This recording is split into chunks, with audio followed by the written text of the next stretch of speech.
کیا نبی مکرم صلی اللہ علیہ وسلم نے ہاتھ چھوڑ کر یا زیر ناف ہاتھ باندھ کر نماز پڑھی ہے؟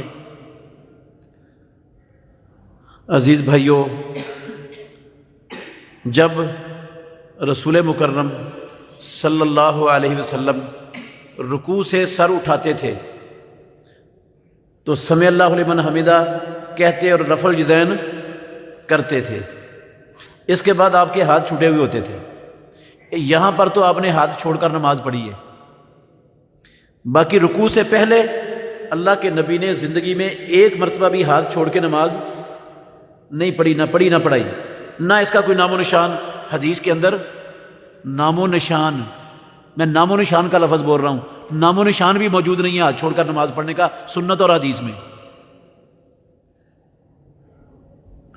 پیارے پیغمبر نے کہا صرف میں نہیں، ہم نبیوں کی جماعت ہیں، نبیوں کی جماعت، سارے نبیوں کو آسمانوں والے رب نے حکم دیا تھا نماز میں اپنے ہاتھ باندھنے کا۔ ہم نبیوں کی جماعت ہیں، ہمیں اللہ نے حکم دیا ہے نماز میں ہاتھ باندھنے کا۔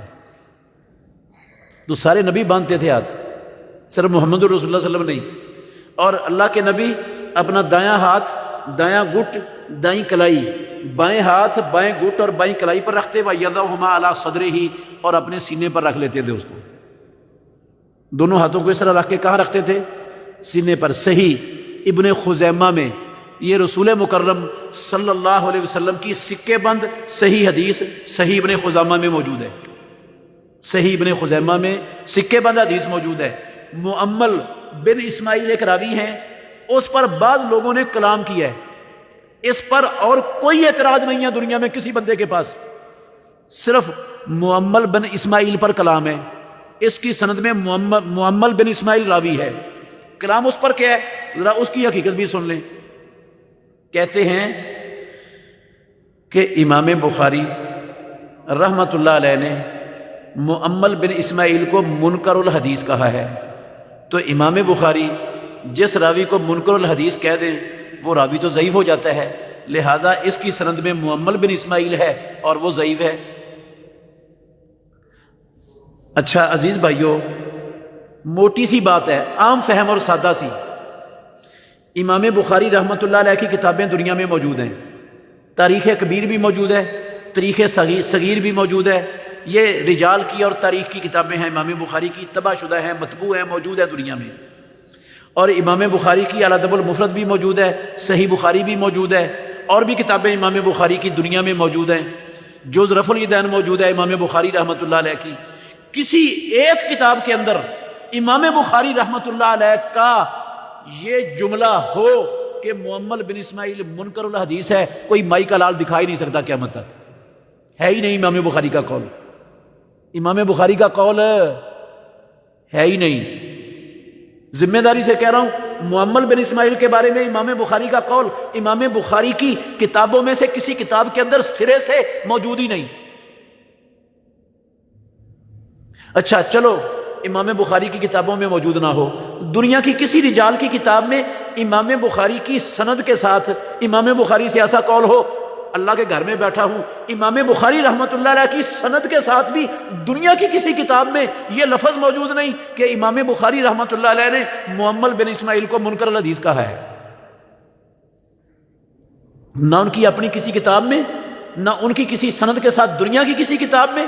تو جو کتاب ان کے نام سے دنیا میں منسوب یہ لفظ ہیں، نہ ان کی اپنی کتاب میں نہ کسی کتاب میں ہے، وہ امام بخاری کی بات ہو جائے گی۔ اچھا اتنی ڈٹائی کے ساتھ یہ لوگوں نے کہا کیوں کہ امام بخاری نے کہا منکر الحدیث؟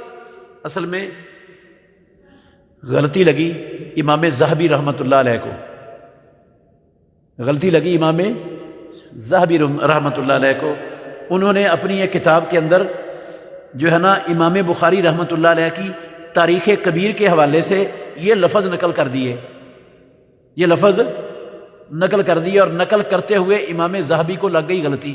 ہوا یہ، مؤمل نامی دو بندے موجود تھے تاریخ کبیر میں، مؤمل نام کے دو بندے، ایک مؤمل بن اسماعیل تھا، ایک مؤمل اور تھا اسماعیل کے علاوہ، جو اس سند میں مؤمل بن اسماعیل ہے، اور ایک مؤمل دوسرا تھا۔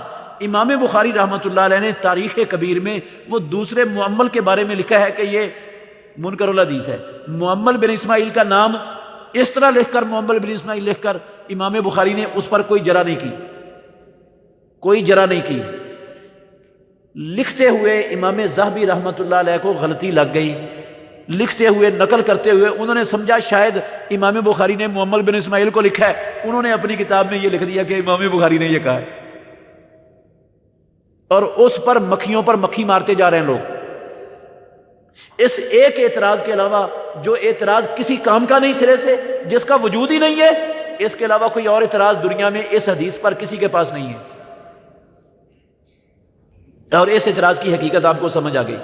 باقی ناف پر یا ناف کے نیچے ہاتھ باندھنا یہ اللہ کے نبی سے ثابت نہیں، نہ پیارے پیغمبر کے بعد خلفائے راشدین میں سے کسی خلیفہ راشد سے ثابت ہے، نہ صحابہ میں سے کسی صحابی سے ثابت ہے۔ ایک حدیث آئی ہے حضرت علی رضی اللہ عنہ سے مروی، جس کو امام ترمذی رحمۃ اللہ علیہ اپنی سنن ترمذی میں، جامع ترمذی میں لائے ہیں، اور ترمذی میں یہ حدیث درج کرنے کے بعد امام ترمذی رحمۃ اللہ علیہ نے کہا ہے کہ علی رضی اللہ عنہ کی حدیث صحیح نہیں ہے، ضعیف ہے، صاف ہی فیصلہ دے دیا کہ یہ ثابت ہی نہیں۔ تو اس کے علاوہ اور کوئی ناف کے نیچے ہاتھ باندھنے کی روایت نہیں۔ ایک ہمارے بھائیوں نے جسارت کی ہے، اللہ ہدایت دے، بہت بڑی جسارت کی ہے۔ مصنف ابن ابی شیبہ میں، کس میں؟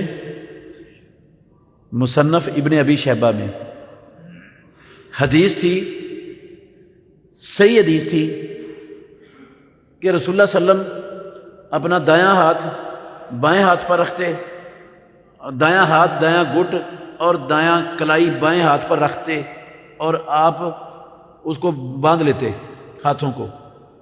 انہوں نے نا جب کراچی سے یہ کتاب شائع کی، پہلی مرتبہ کراچی سے جب یہ کتاب شائع ہوئی تو اس میں لائنوں کے درمیان لکھ دیا تحت سرہ، اپنے پاس سے تحت سرہ لکھ دیا، اور پھر اس سے اگلی ایڈیشن میں وہ تحت سرہ وہ حدیث کے درمیان میں بیچ میں ڈال دیا اپنے پاس سے۔ وہ کام جو یہودی کرتے تھے اپنی کتاب کے ساتھ، جو اہل کتاب کرتے تھے، وہی کام ہمارے ان بھائیوں نے کراچی سے کتاب چھاپتے ہوئے کیا، حدیث کے اندر تحریف کر دی، اپنے پاس سے جو لفظ حدیث کے اندر نہیں تھے وہ اس میں درج کر دیے۔ آپ سمجھدار ہیں، یہ تحریف کرنے کی ضرورت کیوں پیش آئی؟ جس بندے کے پاس کوئی صحیح دلیل موجود ہوتی ہے اس کو اپنے پاس سے دلیل بنانے کی ضرورت رہتی ہے؟ بناتا کون ہے؟ جس کے پاس کوئی چیز ہوئی نہ، وہ پھر بناتا ہے۔ یہ دلیل ہے اس بات کی کہ ان لوگوں کے پاس ناف کے نیچے ہاتھ باندھنے کی کوئی روایت دنیا میں تھی نہیں، اس لیے حدیث کی کتاب کے اندر تحریف کر کے تحت سرہ اپنے پاس سے حدیث میں داخل کر کے محمد الرسول اللہ پر بہتان باندھا گیا ہے۔ اور یہ چیز چھپی تو رہ نہیں سکتی، کیونکہ اسلام کی حفاظت کا ذمہ کس نے اٹھایا ہوا ہے؟ اللہ نے۔ کوئی مائی کا لال آج تک نہ اس میں گڑبڑ کر کے کامیاب ہوا ہے اور نہ قیامت تک کامیاب ہو سکے گا، نہ کامیاب ہوا ہے نہ کامیاب ہو سکے گا قیامت تک، کیونکہ اس کا محافظ ہے رب۔ جو بھی جس نے بھی گڑبڑ کی ہے، اللہ نے ایسے جہابذہ علماء پیدا کر دیے جس نے اس کی ساری گڑبڑ کو لوگوں کے سامنے کھول کر رکھ دیا۔ ایک کتاب ہے تحریف النصوص، تحریف النصوص کے نام سے ایک کتاب ہے، میں نے شاید دیکھا ہے کہیں اس کا اردو میں ترجمہ بھی چھپا ہے۔ کتاب ہے سعودی عرب کے ایک عالم کی، بکر بن عبداللہ ابو زید رحمۃ اللہ علیہ، یہ وزارت عدل کے سیکرٹری تھے، وزارت عدل کے سعودیہ میں سیکرٹری تھے، بہت بڑے عالم ہیں یہ بکر بن عبداللہ ابو زید رحمۃ اللہ علیہ۔ ان کی کتاب ہے تحریف النصوص۔ پوری دنیا میں قرآن میں، حدیث کی کتابوں میں لوگوں نے جو تحریفیں کی ہیں، انہوں نے ساری تحریفیں اکٹھی کر کے وہ ساری اس کتاب کے اندر چھاپ دی، اور بتایا کہ دیکھو یہ تحریفیں ہوئی ہیں دنیا میں، فلاں جگہ پر فلاں نے کی، فلاں جگہ پر فلاں نے کی، ان کی ساری تفصیل ایک کتاب کے اندر جمع کر دی، اس کا نام رکھا ہے تحریف النصوص۔ جب کوئی جنس منڈی میں، مارکیٹ میں آتی ہے تو بہت سارے لوگ اس کو خرید کر اپنے پاس سٹاک کر لیتے ہیں، اور جب قیمت اس کی بڑھ جاتی ہے تو پھر اس کو مارکیٹ میں لے آتے ہیں۔ اس کا شرعی کیا حکم ہے؟ کیا یہ حلال ہے یا حرام ہے؟ جائز ہے یا جائز نہیں ہے؟ عزیز بھائیو، صحیح بخاری شریف کے اندر حدیث ہے، رسول اللہ صلی اللہ علیہ وسلم نے فرمایا لا یحتکر الا خاطئ، ذخیرہ اندوزی گناہ گار کرتا ہے، ذخیرہ اندوزی نہیں کرتا مگر گناہ گار۔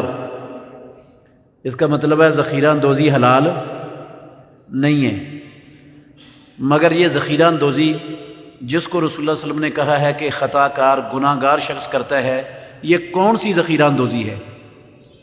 کیا یہ صرف غلے کی ہے یا ہر جنس کی ہے؟ اور یہ کب تک ممنوع ہے اور کب اس کی گنجائش ہے؟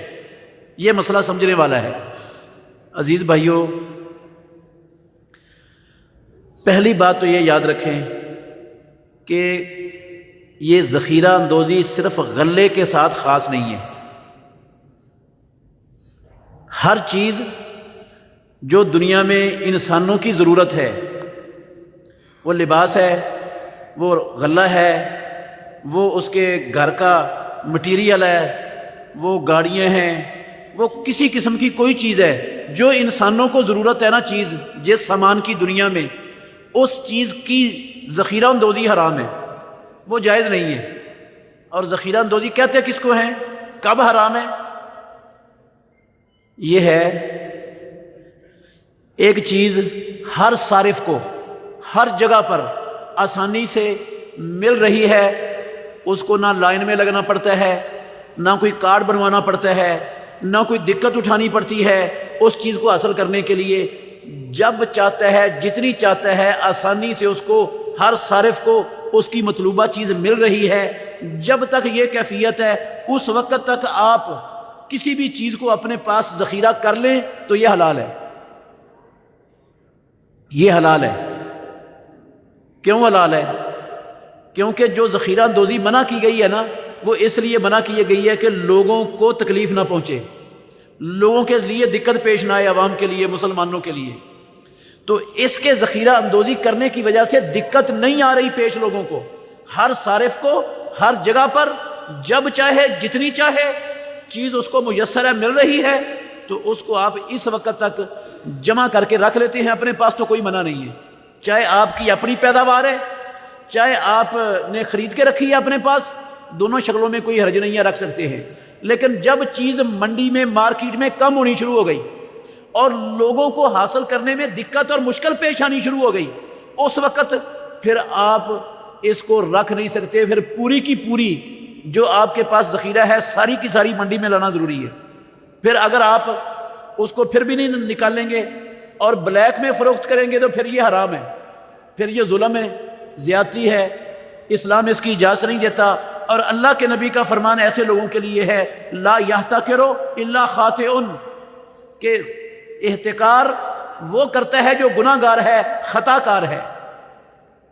تو یہ احتکار ممنوع اس وقت بنے گا جب لوگوں کو چیز ملنا مشکل ہو گئی ہے اور آپ کے پاس وافر مقدار میں موجود ہے اور آپ نے ذخیرہ کی ہوئی ہے اور اب نکال نہیں رہے لوگوں کو، اس وقت حرام ہے۔ مرد پر کب غسل واجب ہوتا ہے؟ پیشاب کا قطرہ کپڑوں پر لگ جانے کو کیا کیا جائے؟ بھئی مرد پر غسل واجب ہوتا ہے احتلام کی وجہ سے، جنبی ہونے کی وجہ سے۔ میاں بیوی جب ملتے ہیں، ختنے سے ختنہ ٹچ ہو جاتا ہے، انزال نہ بھی ہو تو غسل فرض ہو جاتا ہے۔ غسل کیا ہو جاتا ہے؟ واجب۔ انزال ہو جائے تب بھی واجب، انزال نہ ہو، ختنے سے ختنہ ٹچ ہو جائے تب بھی غسل واجب۔ رسول اللہ صلی اللہ علیہ وسلم نے فرمایا اذا التقى الختان الختان وجب الغسل، اور اللہ نے قرآن میں کہا یہ حیض والی عورت اور نفاس والی عورت، ان پر بھی غسل کیا ہے؟ فرض ہے، ان پر بھی غسل فرض ہے۔ قرآن میں اللہ نے کہا فلا تقربوهن حتى يطهرن فاذا تطهرن فاتوهن من حيث امركم اللہ، غسل کرنا ان پر بھی فرض ہے۔ تو آدمی پر جمعے والے دن غسل فرض ہوتا ہے اور جنابت کی حالت میں غسل فرض ہوتا ہے، اور عورت جب حیض اور نفاس سے پاک ہوتی ہے تو اس وقت اس پر غسل فرض ہوتا ہے۔ یہ غسل کے فرض ہونے کے انسان پر مواقع ہیں اسلام میں۔